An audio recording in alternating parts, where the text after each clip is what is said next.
오늘 말씀 함께 읽었습니다. 많은 말씀이 있었습니다.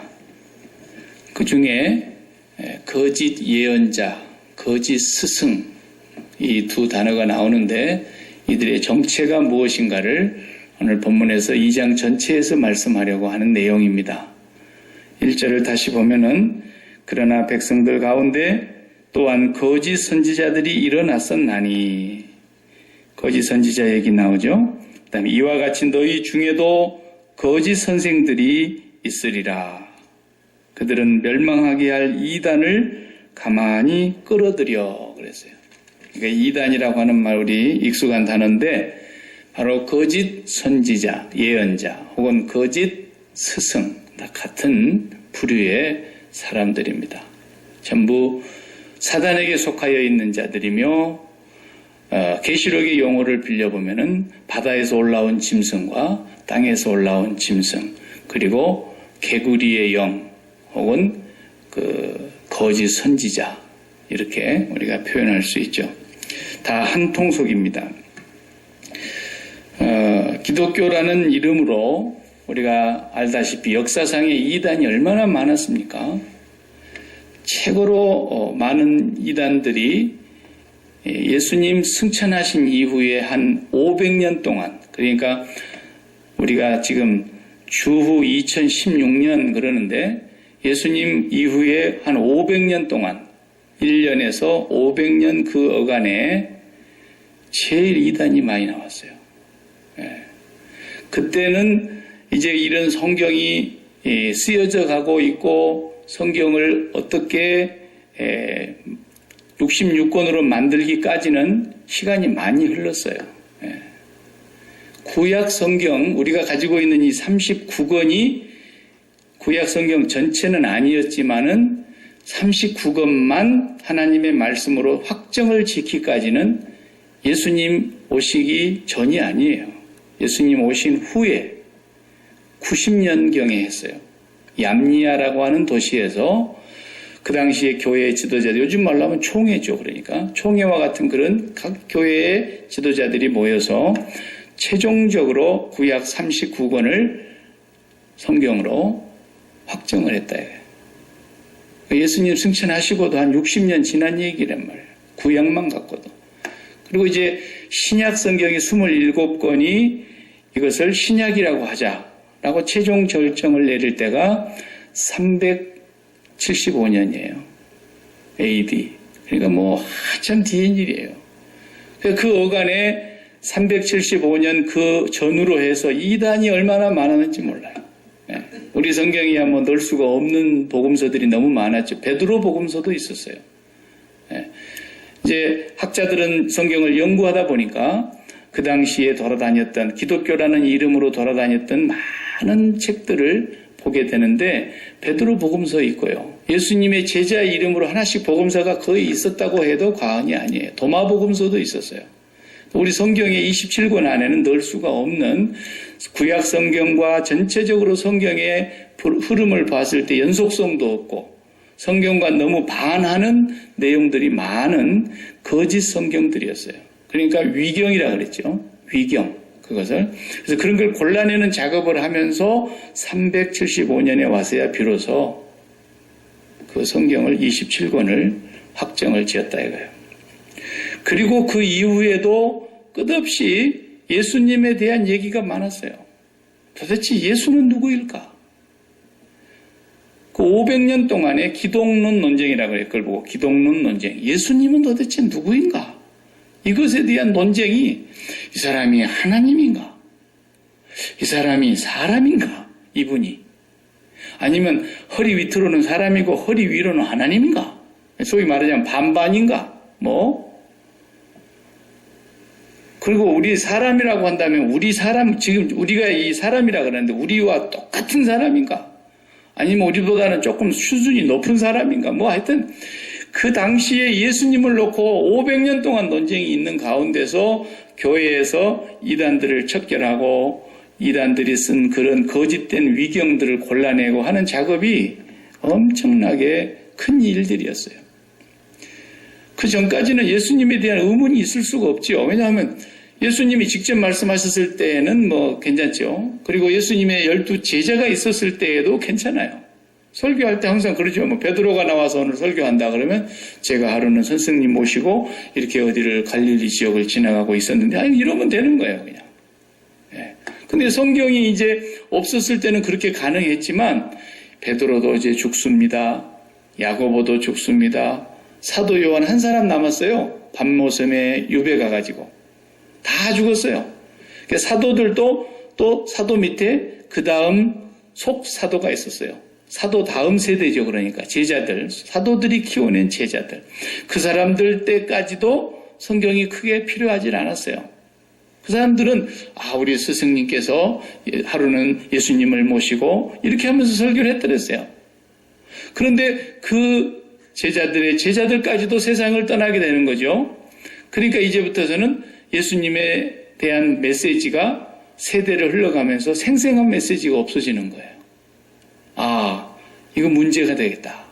그래서 이제 예수님의 일생에 대한 것들을 쓰기 시작했던 거예요. 그 누가복음의 1장을 첫 번째 서론을 보면 그런 얘기가 나오잖아요.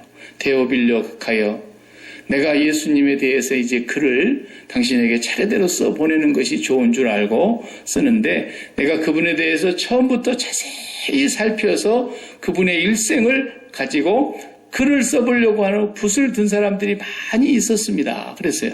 누가복음 1장 1절 이하를 읽어보면 그런 사람들 중에 나도 데오빌로 각가에게 차례대로 써보내는 것이 좋은 줄 아노니 그러면서 누가복음을 쓰게 되는 거예요. 그러니까 누가만 누가복음 쓴 게 아니에요. 그 당시에 예수님에 대한 것을 써보려고 좀 붓을 들고 글 쓸 줄 아는 사람들은 다 썼다 이거예요. 그런데 예수님에 대해서 정확하게 쓴 사람들이 별로 없었어요. 그러니까 정말 이 사람이 성령을 받아서 성령의 감동하심을 따라서 하나님께로부터 받아서 기록한 것인지 아니면 그냥 들려오는 소문 듣고 그냥 적당하게 이 사람 저 사람 얘기 참고해갖고 자기 생각을 보태서 쓴 것인지 이것들이 구분해내는 작업이 쉽지 않았다. 그래서 이단들이 득실득실했어요 그때는. 근데 그때만 그랬느냐? 지금도 보세요. 얼마나 지금도 기독교라는 이름 아래 간판 내걸고 이단들이 성행합니까? 사도 베드로가 쓸 때 이때가 주 64년경이니까 말이죠. 예? 아직 구약이 성경으로 확정되기도 전이에요. 온 세상에. 유대인들만 자기들이 성경을 하고 믿었지 전 세계의 교회가 이걸 성경이라고 하자라고 구약 39권을 결정하기도 전에 벌써 이단은 득실득실했어요. 사도 베드로가 후서에서 이 이단에 대한 얘기를 말하고 있는 겁니다. 여러분이 이단들을 다 압니까? 저도 다 몰라요. 너무 종자가 많아가지고 이걸 어떻게 다 알 길도 없어요. 그러니까 우리가 그냥 교단의 도움을 받는 겁니다. 총회에는 모든 총회마다 이단에 대한 문제를 연구하는 기관을 두고 있습니다. 그래서 거기에 전문적인 신학자들과 또 성경에 대한 깊이 있는 그런 영성이 있는 분들이 모여가지고 이단들에 대한 연구를 해서 여기는 이단이다. 그리고 결정이 나면 이제 교회 앞에 공포를 하고 성도들을 미혹당하지 않도록 주의시키고 또 여기는 이단은 아니지만 이단성이 많다. 이단이라고 할 수는 없어도 이단성이 너무 많아서 성도들에게 별로 도움이 안 되니까 이 사람들의 모임에 성도들이 참여하지 않도록 주의를 해라. 뭐 이런 얘기. 그래도 이제 이단성이 있다고 하는 사람들은 그래도 조금 괜찮아요. 그나마. 그런데 완전히 이단인 종자들은 이건 뭐라 그랬어요? 성경에 보면 집에 들이지도 말고 인사하지도 말고. 이 이단들은 성경을 뭐라 그러죠? 본래 잡혀 먹기 위해서 생겨난 이성 없는 짐승 같다 그랬잖아요.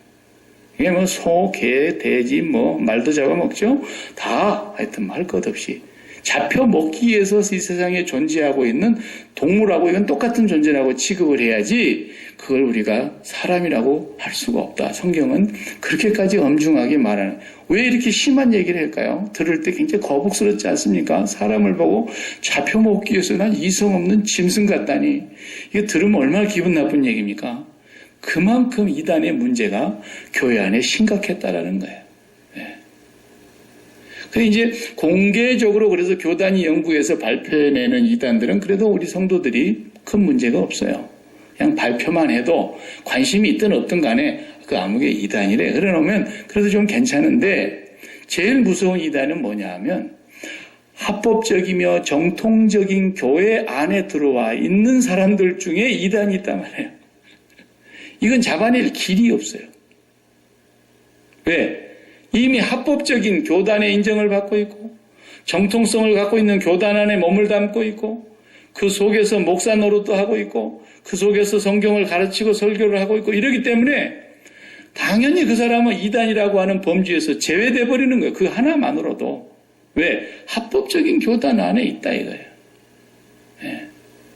이런 속에 있으면서 자기도 몰라. 자기가 이단인적인 요소를 갖고 있는지 자기도 모르면서 그냥 그가 가르치는 내용과 그의 설교 속에서 본의 아니게 자기가 이단이라고 꿈에도 생각 안 하니까 그럼에도 불구하고 이단적인 요소를 너무나 많이 갖고 있으면서 가르치게 될 때에는 이게 왜 무섭냐?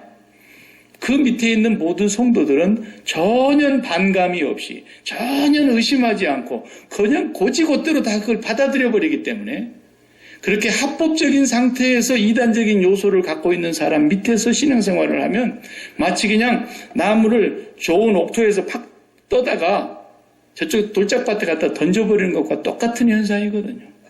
그런데 본인이 모르는데 어떻게 하겠어요? 그러니까 저도 그럴 가능성이 있고 있었을 것이고 앞으로도 있을 수밖에 없는 위험을 항상 안고 있는 거예요. 저라고 해서 그게 항상 안전한 게 아니죠.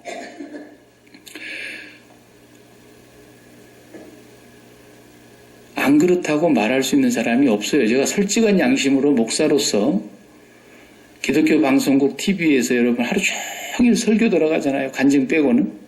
찬양의 시간과 간증 시간 빼고는. 목사들이 뭐 이름 석자만 되면 유명한 목사들이 얼마나 많이 나옵니까? 그래서 제가 요즘은 이제 기독교 방송도 제가 좀 가까이 하지 않습니다만은 가만히 설교를 들어보면 거기는 교인 뭐 한 50명 모이는 그런 교회 목사는 명함도 못 내밉니다. 그 정도는 몇만 명 모이는 교회의 성도라야 그래도 거기 설교 나와서 한마디씩 하는 거예요.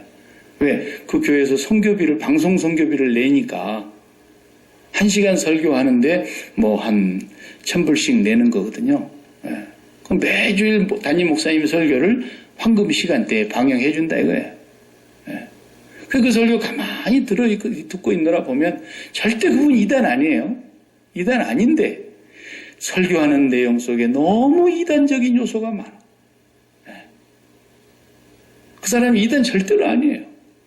그 설교를 듣고 있으면서 나는 기도가 나오는 거예요. 하나님 정말 불쌍히 여겨주십시오. 어쩌다가 교회가 커가지고 많은 성도들이 그 밑에서 저 말씀을 받아먹고 있는데 저 설교 내용 속에는 성경에서 가르치고자 하는 것과 하나님이 전하시고자 하시는 메시지에 반하는 이단들 요소가 너무너무 툭툭 튀어나오니까 참 얼마나 안타까운지 몰라요. 그래도 뭐 성도들은 아멘, 아멘 이거 참 잘하더만요. 이거 엄청나게 아멘을 잘해요. 네. 그런데 조심해야 될 것이 한 가지 있어요. 그런 설교를 들으면서 여러분들도 분별할 수 있어야 되는 거예요.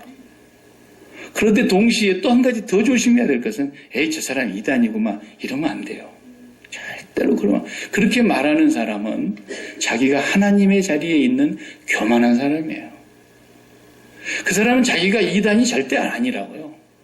예수 그리스도를 우리와 동일하게 고백하고 있는 분명한 하나님의 백성이라고 봐야 돼요. 그런데 자기도 모르게 자기가 이단적인 얘기를 입에서 그냥 툭툭 내뱉는 그런 설교를 할 때가 참 많다 이거예요. 그런 일들이 주로 어디서 많이 일어나냐면 좀 부흥 강사 스타일인 사람들. 예. 굉장히 성경에 나오면은 달변가 있죠.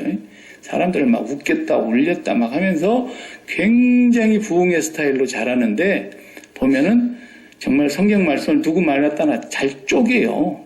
예. 엄청나게 잘 쪼개가지고 첫째는 뭐 둘째는 뭐 그러면서 그냥 착착착착 쪼개간다나 어쩐다나 그러는데 내용은 전혀 아니야. 예.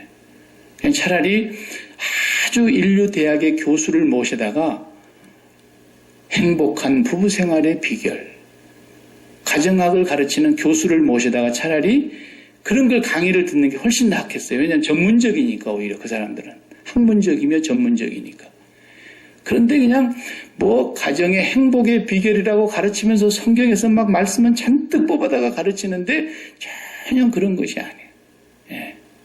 그런 경우도 많으니까 조심해야 됩니다. 또 박 목사가 설교를 하다가 우리 박 목사님 좀 이단적인 것 같다. 그런 생각이 들면은 그 사람을 위해서 간절히 기도해야 돼요.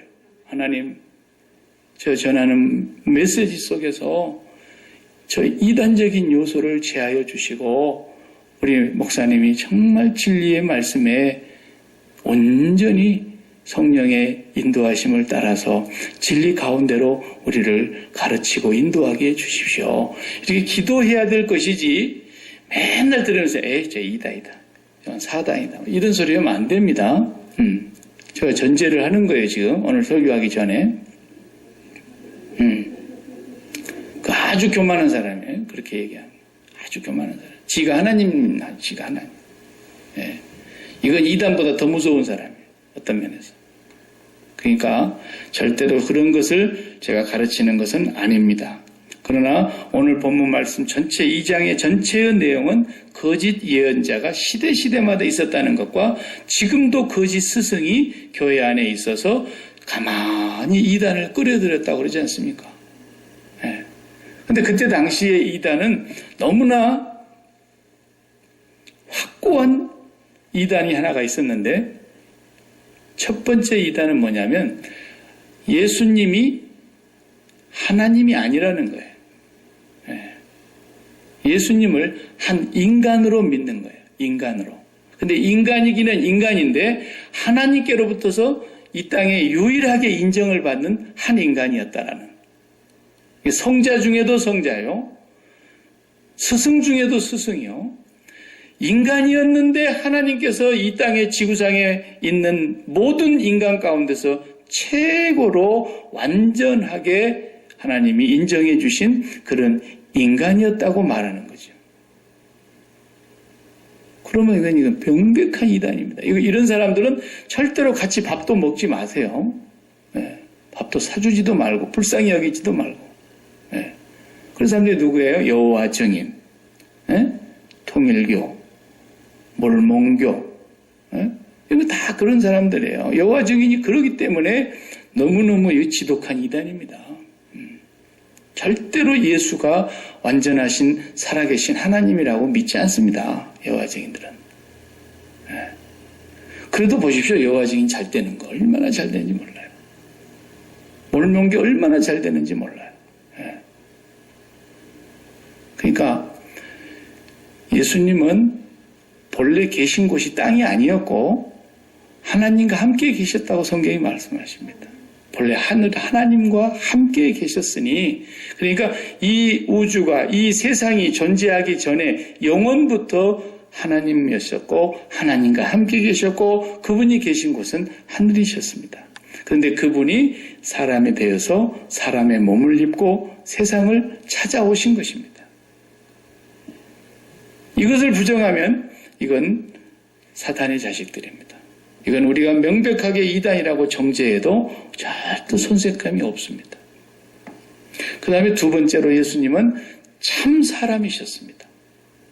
라틴어로는 베레데우스, 베레호모 그러죠. 참 하나님, 참 사람 그런 뜻인데 신학에서는 그 용어를 상당히 자주 사용합니다. 참 하나님, 참 사람. 참 사람이라는 건 또 뭐냐면 우리 하나님께서 아담을 창조하셨는데 그렇게 창조되어진 이 땅에 존재하는 사람과 동일한 인간이 되셔서 오셨다 그 말입니다. 한 가지만 달랐습니다. 히브리서 4장 15절에 보면은 그분은 우리의 연약함을 체휼하지 아니하시는 자가 아니요 우리와 같이 한결같이 모든 일에 시험을 받은 자로되 시험은 받으셨어요. 그러나 죄는 없으시니라 그랬어요. 죄 없으신 완전한 인간. 타락과 아무 상관이 없는 완전하신 하나님이 그 하나님의 자리, 성자 하나님 제2위격의 자리를 비우시고 하나님과 동등되신 그분이 사람의 모양으로 오신 참 사람이 되셨다. 이것을 부정하면 이것도 명백한 이단입니다.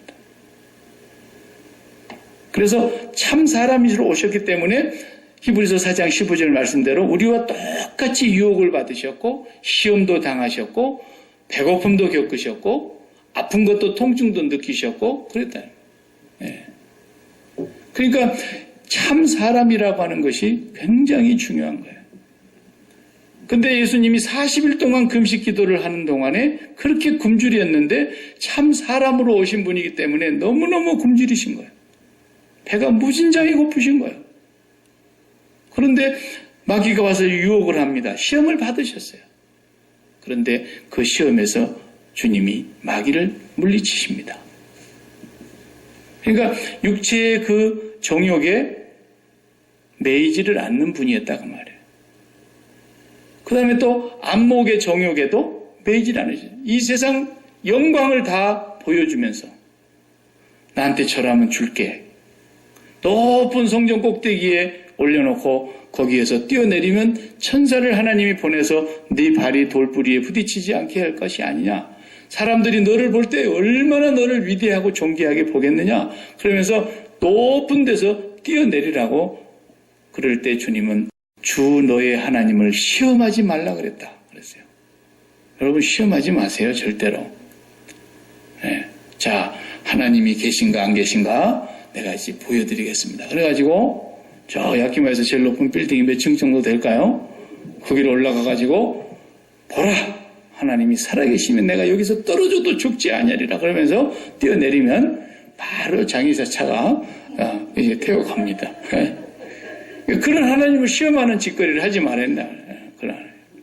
하나님이 우리 중에 계신가라고 이스라엘 백성들이 하나님을 시험했다가 얼마나 많이 시험에 넘어지고 하나님 앞에 진노를 받았습니까? 자기가 결정을 해놓고 자기가 하나님의 뜻인 것처럼 다 얘기를 해놓고 하나님의 뜻대로 해 주시옵소서 그랬는데 전부 지 뜻이거든요. 그 안 되면은 하나님이 정말 살아 계신 거야. 하나님이 정말 나를 사랑하고 계시는 거야. 하나님이 나를 알기나 아시는 거야. 이게 다 하나님 시험하는 거예요. 자기가 기준이 돼놓고. 네. 그런 분이 아니셨다 예수님은. 그래서 똑같이 첫사람 아담도 하나님이 창조하셨지만 창조한 그 아담은 마귀가 와서 시험을 할 때에 따먹어라. 그 육신의 정욕에 그 배고프지도 않았을 텐데 말이죠. 아담과 하와가 그 따먹는 것에 걸려 넘어지고 또 저 봐라 말이지. 얼마나 저게 탐스럽게 생겼냐. 보암직하더라 그랬어요. 그 따먹으면 진짜 하나님처럼 되겠는가? 죽지 아니하겠는가? 우리가 선악을 알게 될 거 아닌가? 내가 하나님처럼 될 게 아닌가? 이런 안목의 정욕에 그가 넘어졌어요.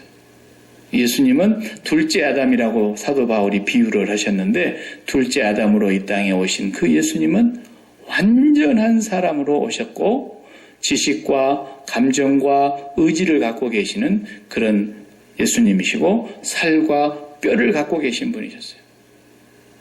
오장육부가 우리와 똑같은 분이셨어요. 그분은 배꼽도 있으셨어요. 어머니 탯줄에서 분명히 나오셨어요. 그러나 죄는 없으시니라. 이런 것들은 예수님이 사람이면서 완전하신 분이라고 하는 것을 성경이 가르쳐주고 있습니다. 이런 게 달라요. 그런데 이제 이런 걸 모르는 분은 별로 없죠. 근데 예수님이 이 땅에 오셔서 이제 십자가에 죽으시고 부활 승천하시고 다시 오신다 그러고 가셨는데 도대체 이 거짓 예언자나 거짓 스승의 가르침을 어떻게 분별해 낼 것인가? 요것 정도는 우리 성도들이 알아야. 홍이 제가 또 그렇게 가면은 여러분이 저를 위해서 기도하고 저를 바른 길로 이렇게 인도하지 않겠습니까? 분명히 아볼로 목사님도 이단은 아니었어요. 아볼로 목사님이 이단 아니었지만은 계속 와서 세례 요한의 세례만 얘기하고 그러지 예수님의 성령의 세례를 잘 모르는 것 같아요. 그래서 사도 바울에게 배우셨던 브리스길라와 아굴라 집사님 부부가 나중에는 전도자가 되었고 바울과 동역자가 되었지만은 그 같이 천막 텐트 메이커로서 같이 이렇게 사업을 하던 분들이었으니까 바울도 거기와 함께 있다가 브리스길라와 아굴라를 고린도에서 만나가지고 이렇게 전도해서 예수 믿고 동역자가 됐는데 브리스길라가 가만히 아볼로 목사의 설교를 들어보더니 뭔가 2%가 부족해. 2%가. 그러니까 그분을 모셔다가 이렇게 성경을 가르쳐 드렸어요. 그랬더니 아볼로 목사님이 참 정말 겸손한 분이었던 것 같아요. 집사 나부랭이가 말이야, 목사를 가르치려고 그래. 막 이랬을 텐데, 박 목사 같으면 성질 나가지고. 근데 이 아볼로나 브리스길라 두 사이에서 전혀 갈등이 없어요. 브리스길라가 이렇게 잘 예수의 세례를 얘기하고 가르쳐 줬더니 아볼로 전도자께서 잘 배우고 거기에 정말 확실한 믿음을 갖고 있어가지고 그 다음에 어디로 보냈다 그랬어요? 고린도에서 에베소 교회로 보냈더니 에베소에서 가서 예수는 그리스도라고 하면서 모든 사람들 앞에서 유력하게 이기고 전도를 하더라 그랬잖아요. 아볼로 목사는 대단한 분이 됐어요 나중에. 그러니까 우리 성도들도 무조건 그냥 밑도 끝도 없이 아멘 그러지 말라고요. 밑도 끝도 없이 아멘 하는 사람이 있어요. 어떤 사람은 그냥 강사가 좀 다른 소리 하려고 좀 웃긴 소리를 하려고 좀 잠 좀 깨우려고 또 좀 사람들 정신 좀 똑바로 차리게 하려고 뭐라고 얘기를 했는데 아멘 그런 사람이 있어요. 그러면은 완전히 그냥 엉뚱한데 아멘을 하는 거예요. 엉뚱한데 결정적인 데 가서 그냥 아멘이 나와야 되는데 엉뚱한 데서 아멘 해버린단 말이에요. 우리 집사님들 우리 약기마 소망교회 성도들은 그런 정도 되면 안 되죠. 절대로. 오늘 저녁에 말씀을 잘 여러분이 들으시고 내가 저런 메시지는 100번 들어도 소용이 없는 거구나. 이 정도는 알아야 돼요. 저런 거 우리한테 절대로 약이 안 되는구나. 잠깐 웃고 그저 조금 공감 가는 얘기하는 것 같으나 절대로 우리의 믿음에 우리의 영성 생활에 우리가 하나님을 경외하고 하나님의 마음을 알고 하나님의 뜻을 쫓아가는 데는 전혀 도움이 안 되는구나. 이런 걸 알아야 된다니까요. 그게 뭐냐? 예수님의 동선을 따라가느냐 안 따라가느냐만 보면 되는 거예요. 그 사람의 모든 것이 예수님의 동선을 따라가면 맞는 거고 왜? 예수님만 표준이니까. 그 예수님의 동선은 어디서부터 우리가 출발하는 거냐면 예수님 당신께서는 본래 하늘에 계셨기 때문에 예수님의 삶은 하늘에서부터 시작이 되는 거예요. 그래서 하늘에서 땅으로 내려오시는 것에서부터서 도성인신, 인카네이션부터서 예수님의 생애가 시작이 되지만 우리가 따라가는 예수님의 동선은 어디서부터 출발하느냐면 예수님의 십자가의 죽음부터 따라가게 되는 거예요. 우리는. 그래가지고 예수님의 죽음과 함께 내가 죽고 예수님의 부활과 함께 내가 부활하고 예수님의 승천과 함께 우리의 마음이 아버지께로 따라 올라가고 아버지께로 가서 아버지의 마음을 알게 되는 그 순간부터서 그 다음에 이제 예수님의 공생애가 우리에게로 옮겨오는 거예요. 그때부터. 우리 마음이 하나님 아버지께로 올라가는 순간부터서 하나님의 마음이 내 안으로 들어오면서 나는 예수님의 땅에서의 공생애의 삶을 이제 시작하게 되는 거예요. 그래서 아버지 하나님의 마음을 알고 봤더니 아버지의 마음이 이거였구나. 그래서 이제는 내가 이 세상에 사는 것은 아버지의 그 마음을 알았으니까 이 땅에 있는 동안에 아버지의 마음을 따라서 살아가야 되겠구나. 그래서 예수님이 사셨던 그 공생애의 삶을 우리도 마치 흉내를 내듯이 가게 돼 있다 이 말이에요. 우리는 처음부터 그렇게 살 수가 없어요. 반드시 이 세상에 대하여 십자가에서 죽고 그리스도의 부활과 함께 연합하여 부활하고 부활신앙으로 우리가 주님이 올라가신 그곳으로 우리의 마음이 같이 따라서 올라가서 아버지의 마음을 알게 될 때부터서만 이 세상에 보냄을 받은 자로 우리가 산다는 걸 알게 되고 보냄을 받았을 때 어떻게 살아야 된다는 것도 알게 되고 예수님이 사셨던 그 십자가의 길을 이제 따라갈 때 나의 십자가를 지고 가는 거예요. 아무든지 나를 따라오려거든 자기를 부인하고, 그렇죠? 자기는 이제 부인되는 거예요. 십자가에서 죽었으니까. 그리고 자기 십자가를 지고 나를 쫓을 것이니라. 누구든지 자기 십자가를 지고 나를 쫓지 않는 자는 하나님의 나라에는 합당치 않다. 예수님은 분명히 말씀을 하셨거든요. 그래서 이 사람이 거짓 선지자였느냐 거짓 스승이었느냐 이걸 구분하는 확실한 구분점은 예수님의 동선을 따라서 가는 거 아닌가만 보면 알아요. 설교 내용을 딱 들어보면 알게 돼 있어요. 설교 내용이 이 사람이 예수 그리스도의 십자가와 반하는 설교를 하는지 예수 그리스도의 십자가의 동선을 따라서 가는지만 보면 돼요. 그러면 결국은 어떻게 되게 되어 있습니까? 전부가 100% 예수님을 제외한 모든 인간은 이 세상에서 죄인입니다. 그래서 그들의 마음은 어디에 있습니까? 땅에 있습니다. 그리고 마음은 항상 비어있기 때문에 뭔가가 채워지지 않으면 만족이 없는 상태로 지음을 받은 겁니다.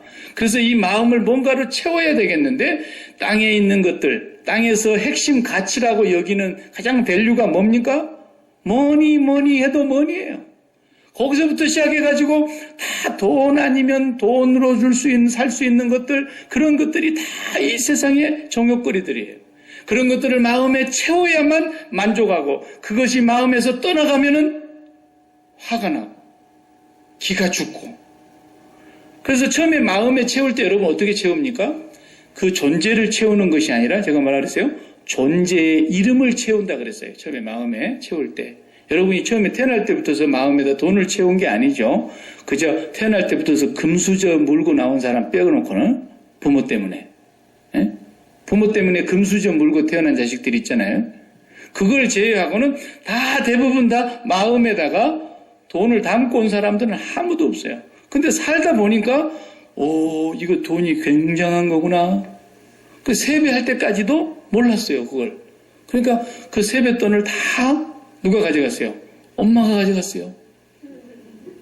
그 돈이 뭔지를 몰랐기 때문에.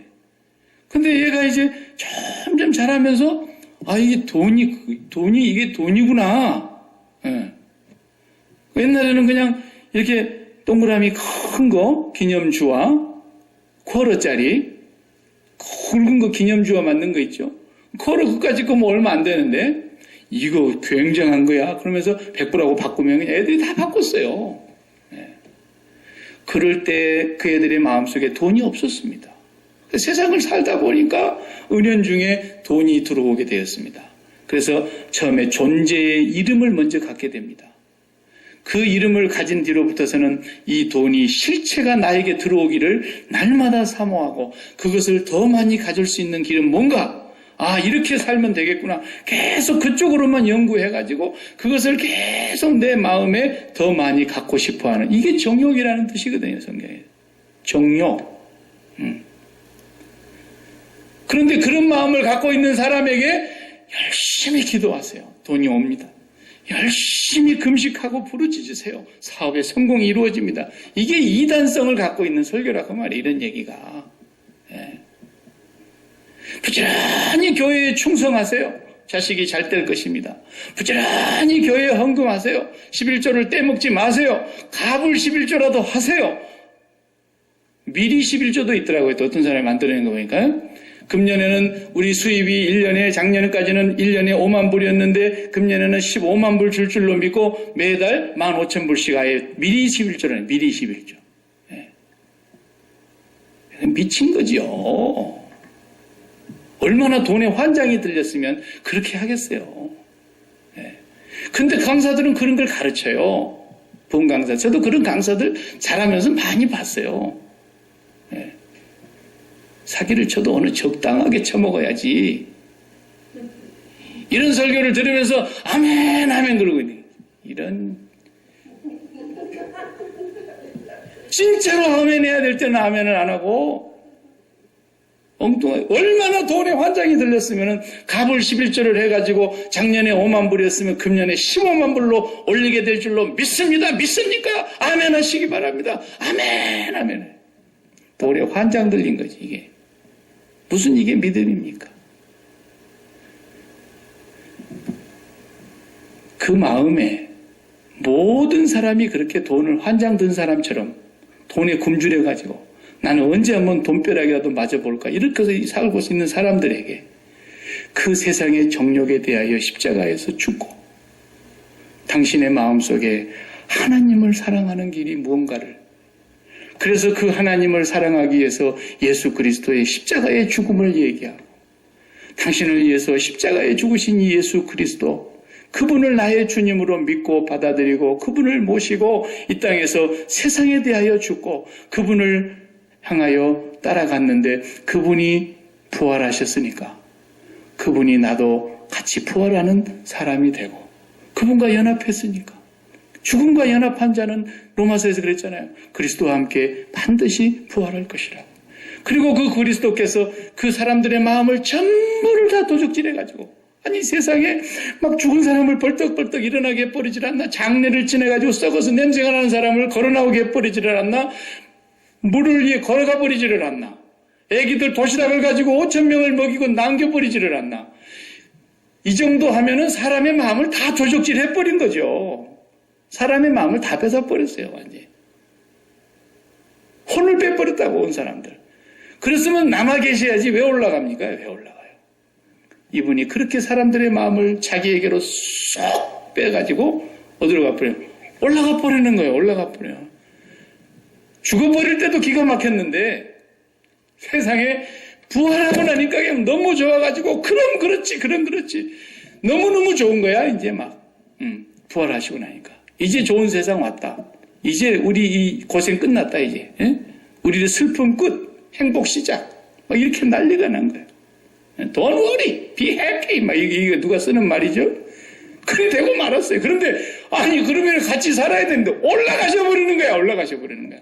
이스라엘 나라를 회복할 때가 지금입니까? 그러니까 그 쓸데없는 얘기 그만하고 그건 아버지께서 자기 뜻에 자기 권한에 두신 거니까 너는 쓸데없는 소리 하지 말고 위로부터서 내려오실 성령의 약속을 기다려라. 잠시 잠깐 오면 너희가 성령으로 세례를 받을 것이다. 그렇게 되면은 내가 이제 누군가를 알게 될 것이다. 내가 왜 왔다 갔는가를 알게 될 것이다. 지금 내가 너희들과 계속 같이 있으면 너희에게 유익이 없어. 내가 떠나가는 것이 너희에게 유익이라. 그분이 오시면 이제는 죄가 뭔가를 밝혀주실 것이다. 의가 뭔가를 밝혀주실 것이고 심판이 뭔가를 밝혀주실 것이고 보이지 않는 하나님의 나라가 뭔가를 확연하게 알게 해주실 것이고 내가 너희에게 가르친 모든 것들이 생각나게 할 것이다. 지금도 내가 일러줄 말이 많으나 지금은 너희가 감당치 못하리라. 그러나 잠시 후면 그분이 오실 텐데 성령이 오시면 너희에게 모든 것을 다 알려주실 것이다. 그러면서 올라가 보여주시는 거예요. 올라가죠.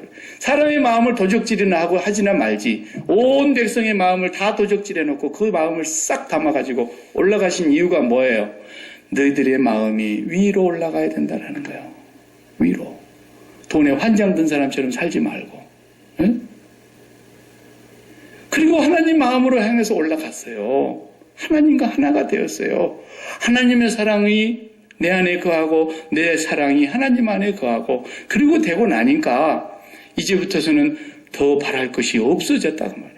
모든 것에서 자유하게 됐어요. 옛날에는 내가 꼭 병이 나아야만 행복했고 돈이 더 많이 벌려야만 기뻤고 내 자식이 꼭 성공해갖고 원하는 대학에도 들어가고 돈도 잘 벌는 직장에 들어가고 마음에 드는 섹시나 사이를 맞이해서 정말 떵떵거리고 뚜꺼비 같은 자식 낳고 그리고 살아야 성공한 것처럼 떵떵거리고 살았고 그래야 내가 뭔가 이 땅에서 자랑할 것이 있는 줄 알았더니 그게 아니더라는 거예요. 하나님의 마음을 갖고 하나님 안에 들어가 보니까 이 세상의 것들은 정말 비교할 수 없는 하나님의 너무너무 크고 놀라우신 은혜와 복이 있더라는 거죠. 그 복을 마음에 담고 나니까 더 이상 갖고 싶은 것이 없어졌잖아요. 그래서 그 마음으로 세상을 향해서 나아가니까 이제부터 예수님의 공생애의 삶이 시작이 되더라는 거예요. 나한테서. 내가 산 것이 아니요 내 안에 그리스도가 사는 삶이 비로소 나오기 시작하더라는 거예요.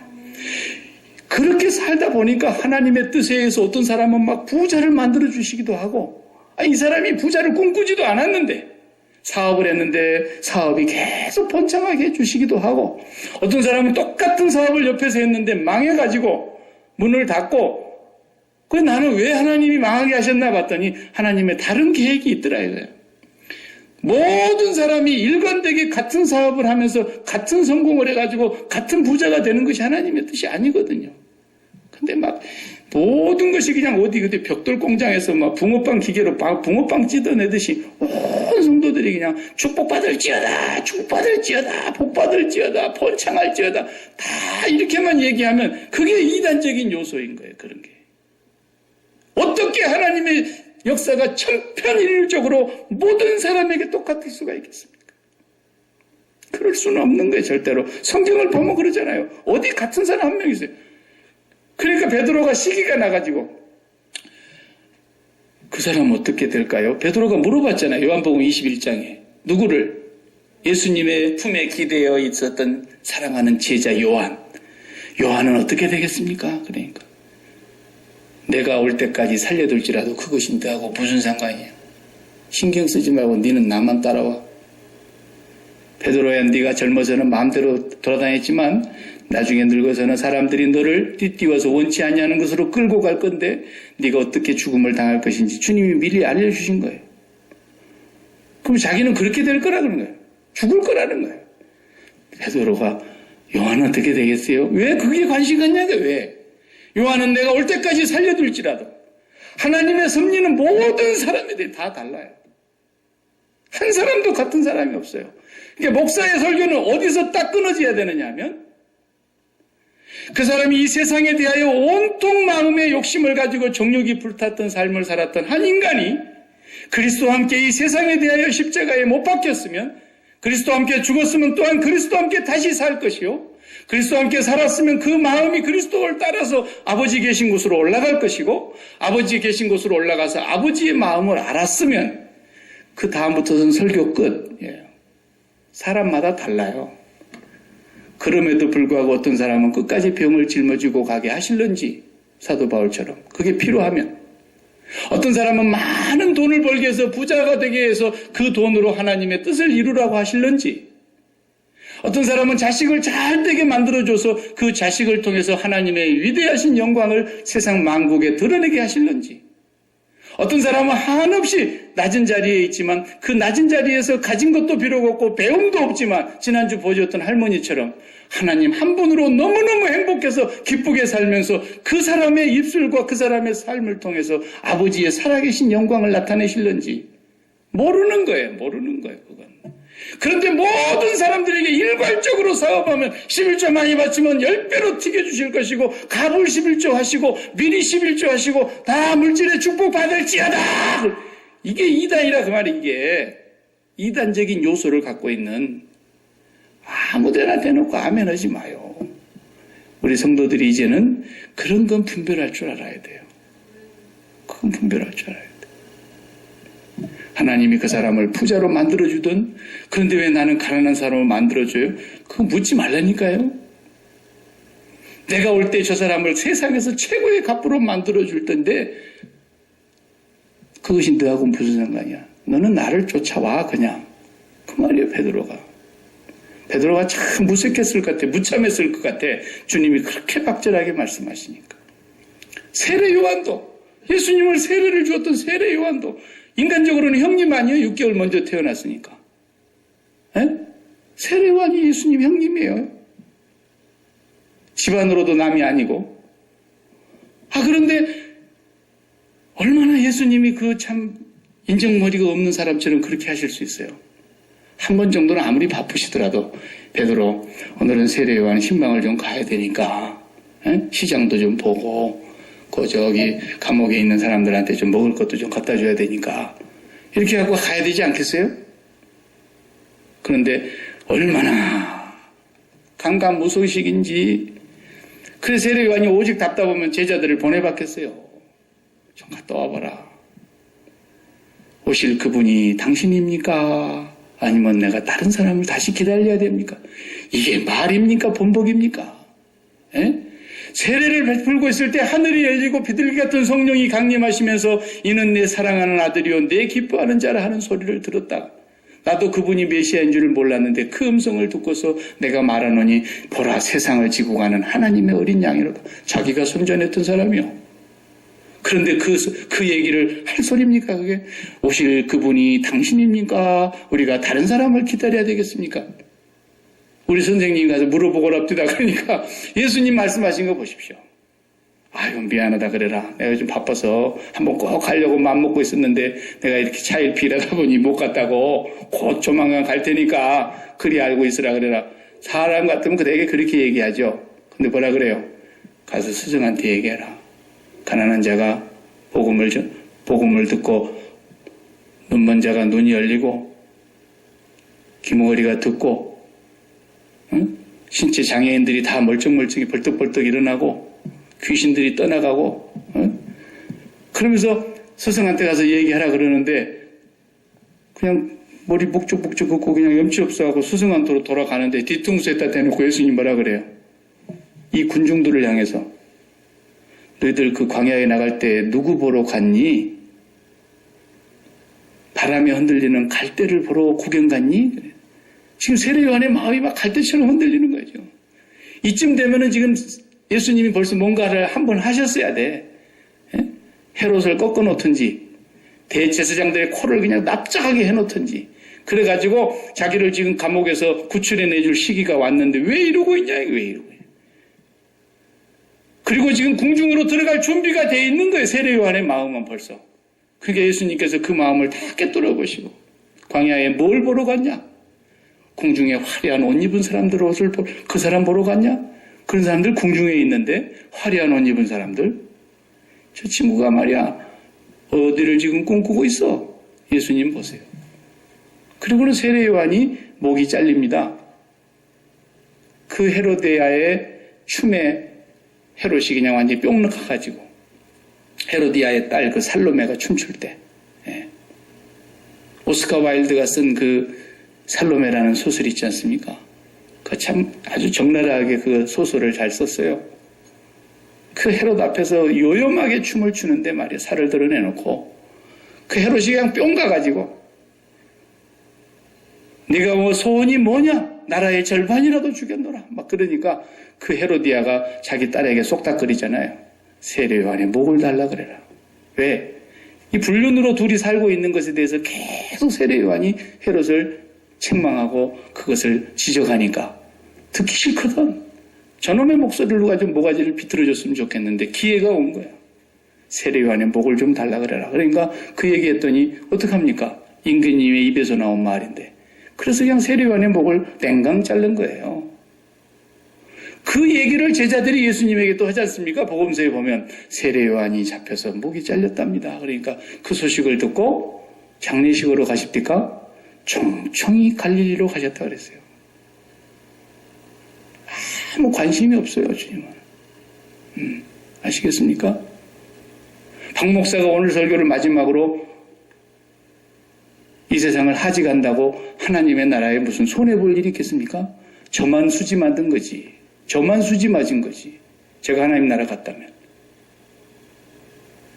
그렇기 때문에 예수를 믿었다라는 것은 세상을 끝냈다라는 거예요. 세상에 대하여 십자가에 못 박혔다라는 거예요. 그럼에도 불구하고 주님은 다시 우리를 살리셨고 우리의 마음을 하나님께로 이끌어 올라가셨고 하나님의 마음을 가진 자들은 이 땅에서 어떻게 살아야 되느냐? 네가 그것을 사모하지 않는데도 하나님이 돈이 필요하면 돈으로 부어주실 거고 네가 그것을 구하지 아니하여도 하나님이 필요하시면 건강하게 해주실 것이고 네가 아무리 구한다 할지라도 하나님의 뜻이라면 네가 병을 짊어지고 살아야 할 것이고 네가 아무리 원하지 않더라도 하나님이 높이면 높아질 것이고 네가 아무리 원해도 하나님이 낮추면 낮아지는 것이고 모든 사람에게 대한 하나님의 뜻은 다 달라요. 손금 달라듯이. 어떻게 예수 믿고 한결같이 모두가 다 돈으로 축복받고 한결같이 자식들이 다 잘 되는 것이 예수 믿는 거라 그럽니까? 그것이 바로 이단입니다. 이단적 요소가 너무너무 많은 겁니다, 여러분. 미안하지만. 그렇게 얘기하려면 불교 믿는 사람들 중에 자식 잘 된 사람이 얼마나 많은데요. 그렇게 얘기하려면 종교를 안 갖고 있는 사람들 가운데 갑부들이 얼마나 많은데요. 그런 사람이 한 명도 없어야 그 말이 맞는 거죠. 그런 사람들이 한 명도 이 땅에 나타나지 않고 예수 믿는 사람만 사업이 잘 되고 예수 믿는 사람의 자식만 늘 잘 되고 그래 보세요. 우리 교회 이 예배당 작아서 안 돼요. 전도를 뭐 하려고 할 필요가 없죠. 가난하니까 사탕 하나만 준다 해도 그냥 1000명이 몰려와 버리는데 예수 믿는 사람들만 예수 믿고 다 잘 때 버려보세요. 그러니까 그런 식으로 설교하는 것 때문에 한국교회가 망한 거예요. 그런 식으로 가르쳤기 때문에 한국교회가 지금 힘이 없는 거예요. 십자가를 너무너무 식상히 하고 있다니까요. 다 아는 줄로 알고 있다니까요. 너무너무 익숙해져서 그러는 거예요. 여기에 마귀가 함정을 파놨던 거예요. 예수 그리스도의 동선을 따라가지 않는 모든 가르침과 예수 그리스도의 걸어가신 그 길을 가지 않는 사람은 불완전한 인간이기 때문에 넘어지는 날도 있고 때로는 범죄하는 것이 인간이라는 것을 우리가 100번, 10분 이해하더라도 그 가르침으로 나아가지 않는 것은 이단적인 요소라는 것을 여러분들이 분별할 수 있어야 돼요. 이제부터서는. 네. 그래서 이제 우리는 그리스도께서 하신 말씀대로 나를 위하여 부모나 형제나 아들이나 딸이나 심지어는 네 목숨까지 미워하지 아니하면 하나님의 나라에 합당치 않다라고 분명히 선언하신 그 말씀의 뜻을 알아야 됩니다. 우리는 세상에 대해서 매일매일 죽은 자인 것을 주님 앞에 엎드려서 고백하며 이 세상을 향하여서는 더 이상 우리의 마음을 열지 말아야 됩니다. 이 세상에 대해서. 그래도요, 전혀 그걸 구하지 않는데도 하나님이 주신다니까요. 참 신기해요, 여러분. 신기해요. 그러죠? 네. 하나님 우리 자식을 잘 되게 해주세요. 우리 자식이 뭐든지 잘 되게 해주세요. 그렇게 기도 안 해도 그 사람이 하나님을 정성을 다해서 하나님을 사랑하고 하나님을 경외하면 하나님께서는 반드시 내가 구하지 않는 것까지도 주신다 그랬어요. 그분의 뜻대로 주실 거예요. 네. 나는 그런 하나님을 우리 아버지로 믿습니다. 나는 우리 자식을 키워도 그 나이에 뭐가 필요한지 대략은 압니다. 그 아이가 지금은 뭘 좋아하는지도 압니다. 전능하신 우리 하늘 아버지는 우리에게 있어야 될 것이 무엇인가를 분명히 알고 계십니다. 다 예비해 놓으셨습니다.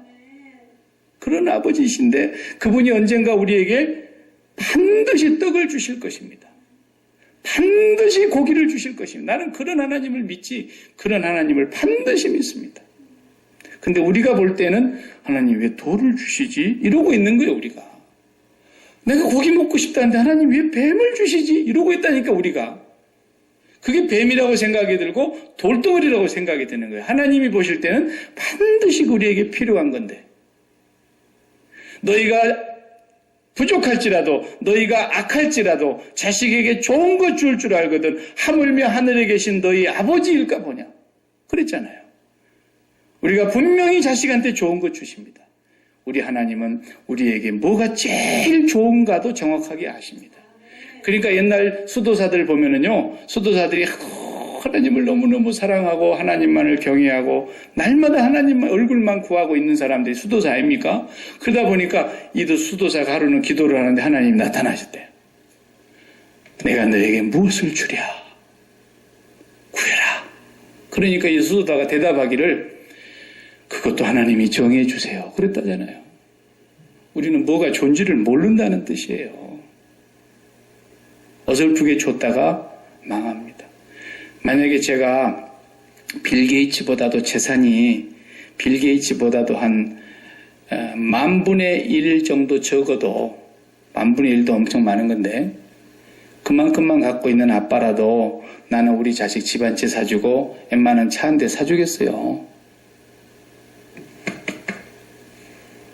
근데 왜 제 양반은 안 주는가 모르겠어요. 그러니까 제가 못된 거예요. 자식이 효도를 안 해도 참 못돼 먹어도 그래도 자식이니까 내가 돈이 있는 아빠라면 집 한 채 사주고 쓸만한 차 한 대 사주겠다니까요. 그냥 후레자식 같은 삶을 살지만 않는다면. 그런데 그게 부모 마음이잖아요. 그런데 그 부모가 그 자식을 망치는 거예요. 그래서 사실은 자칫 잘못하면. 그런데 우리 하나님 아버지는 절대로 자식을 망치지 않을 뿐이기 때문에 그분은 정확하게 우리에게 필요한 것을 주시고 필요치 않는 건 가져가시는 분이세요. 필요한 만큼만 주시고 더 이상도 주시지 않는 분이세요. 나는 그런 아버지를 믿습니다. 그러니 뭐가 걱정입니까? 그래서 제가 절대로 돈이 100만 불이 필요하지 않기 때문에 여지껏 안 주시는 거예요, 제 양반이. 저에게 100만 불이 필요하면은 제가 구하지도 않았는데 어떤 방법으로든지 만들어내고 내 앞에 갖다 놓으실 분이에요, 저 아버지가. 근데 저는 100만 불 주면 목회 안 할 것 같거든. 저놈은 내가 너무너무 잘 알아. 저게 목사를 안 만들었으면 주일 성수도 안 할 놈이야, 저게. 목사를 만들어 놨으니까 뭐 죽어나 사나 주일 성수는 할 거 아니야, 저게. 내가 내 자신을 알죠. 그렇기 때문에 여러분 아버지를 믿으세요. 우리는 이 세상에서 예수 그리스도와 함께 죽고 예수 그리스도와 함께 살고 예수 그리스도와 함께 우리의 마음을 도둑질하신 그분을 따라서 아버지께로 가는 데까지 우리가 가야 합니다. 그리고 나면 나는 그 뒤로 여러분에게 할 말이 없는 사람이에요. 가고 난 뒤에 여러분에게 여러분만의 여러분의 뜻이 하나님한테 있어요. 동일하질 않아요, 절대로. 그러니까 남들이 그렇게 산다고 따라가려고도 하지 마시고 남들이 그렇게 한다고 흉내내려고도 하지 마시고 나만의 하나님의 계획이 있음을 믿으시기 바랍니다. 기도하십시다.